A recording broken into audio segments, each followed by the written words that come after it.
And we begin with continuing coverage of the downtown Charleston power outage that occurred last night. 13 News reporter Tom Rader is live from the center of the scene with the timeline of events. Tom? Jack, yes, that's right. We're coming to you live from the corner of Virginia and Hale Streets, where this event really began last evening and where it's starting to wrap up this afternoon. You see AEP crews working on that manhole cover there, still seeing taking out some of that charred cable from the blown transformer that started all this back at 7 p.m. last night. So let's take a look at those events that brought us up to the point this afternoon. Take a look.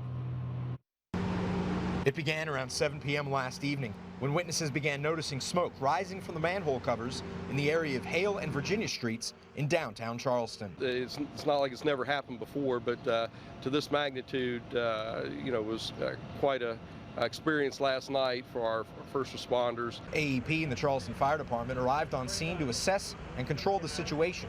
A small fire underground stemming from a transformer explosion resulting in these charred cables. We made the decision based on the information that we had and the intelligence that we had from at our distribution dispatch center to go ahead and open up the network system in downtown Charleston so we would isolate the fault. As per procedure, they shut down the grid that held the transformer from Brook Street to the Boulevard and from the Boulevard to Christopher Street. Initial assessments had the fix, pushing the power outage through the weekend and closing a cluster of commute lanes for the Friday morning drive. But then, around 3 a.m., we got lucky. The power line damage did not spread as far as initially assessed, bringing the focus back to the start at Hale and Virginia Streets. And as the sun rose, power only lacking from 2 key structures. We checked all the other manholes in the downtown area, and it looks pretty good. So the impact confined pretty much here. Right now, 3 buildings. We should have them all up and running by the end of the day today. A perfect example of a prime combination of preparation and fast action. All right, so there you have it. I did just speak with a representative with AEP. They still are on pace to have this cleared up and power restored to this intersection by the close of the business day today. Now, just an update again, we told you earlier about an already planned service interruption in the area of Courier and Brook Streets. That's planned for tomorrow between 7 and 3. That is not related to this, but they also mentioned that when they are doing fixes like this, there's still the possibility of minor power outages along that grid, even if you've had power restored. So if you're having issues, your best bet is to give AEP a call and give them your location. For right now, it's Tom Rader, live in Charleston, 13 News, working for you. Tom, thanks. Now new at noon, 4 people are dead after a small plane crashed on the interstate in Atlanta. Fire officials say the plane crashed into I-285 just after taking off from an Atlanta area airport early this morning. Names of those on board have not been released. Once again, 4 were on board. Well, the weather is so hot today that meteorologist Bryan Hughes used it as an excuse to get on a boat. He joins us now live with the forecast. Brian? Yes, that's exactly what I do. Anytime it gets this hot, yes, use this as an excuse to get out on the water. We are here, and the reason why is because this boat will do some insane things. I'll show you that. I'll talk about that here in just a moment. Let's show you what's happening now. Outside, we have temperatures 82 degrees in Charleston. In Huntington, we're checking in at 81. You can see we've got some upper 70s, and also we're looking at 80s across the area, widespread across the area. Here's a look at what we're expecting for high temperatures. Hey, how about that? Jackson, Point Pleasant, Charleston, Hamlin, all 90 degrees today.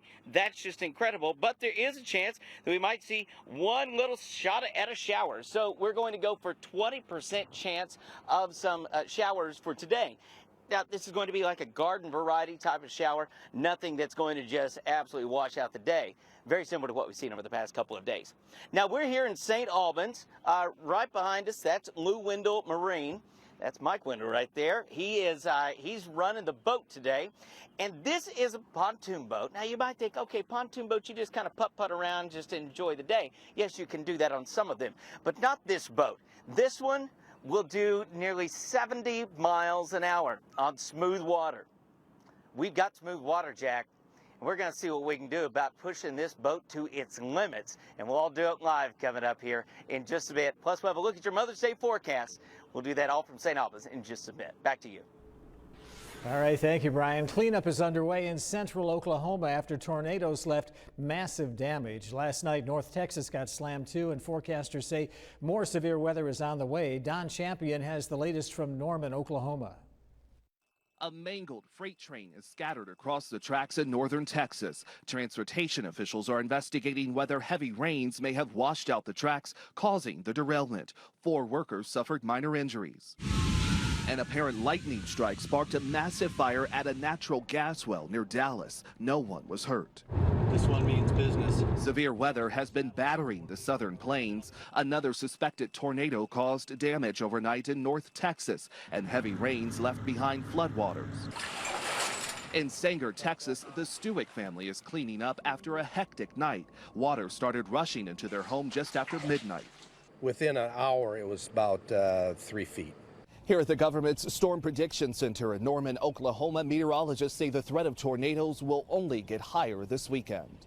Tornadoes have already hit many people in central Oklahoma very hard. An RV park in Oklahoma City was demolished, and hundreds of homes in Bridge Creek were damaged. Mark Crick is confident Bridge Creek will recover. There'll be people from all over the United States just pour in here to help us, and we can count on it. There's no doubt they'll be here. I've seen it over and over. Crick says all his stuff can be replaced, but for him, this American flag was worth saving. Don Champion, CBS News, Norman, Oklahoma. And people on the southeast coast are also bracing. A tropical storm watch has been issued in parts of the Carolinas. New businesses pop up in a forgotten part of Huntington, but they won't be there for long. They're part of a party to show what life can be like in the 1100 block of 4th Avenue. The 1100 BAM Block Party is a joint effort between Create Huntington, Huntington Police, City Hall, and local businesses to show what the area between Marshall and Pullman Square would look like if it were developed. We are looking at specific streets and areas that have been identified as hotspots for crime and also opportunities for business and economic development, and this is one of those hotspots. City planner Keeby Gillerson tells us the best case scenario is a business owner comes by and says, you know what, people do care about this block and I'd like to invest in it. The party continues today. And many folks tell us a key component of making changes in this area is allowing outdoor dinner with drinks. Right now, Huntington restaurants need a little fence around outside dining areas in order to serve legal beverages with meals. But many restaurant patrons and owners with outside dining and no fence say this antiquated zoning law restricts business and just doesn't make sense. Huntington leaders tell us they've heard the wet-dry dining concerns and are looking into the regulatory process to see if allowing alcohol outside is possible. Still to come, a controversial section of the Patriot Act that secretly collected and stored millions of records of private phone calls is set to expire soon. Plus, a federal investigation just launched will check for unconstitutional policing practices in one major city. And meteorologist Bryan Hughes has your Storm Tracker 13 forecast next. You're watching 13 News at noon.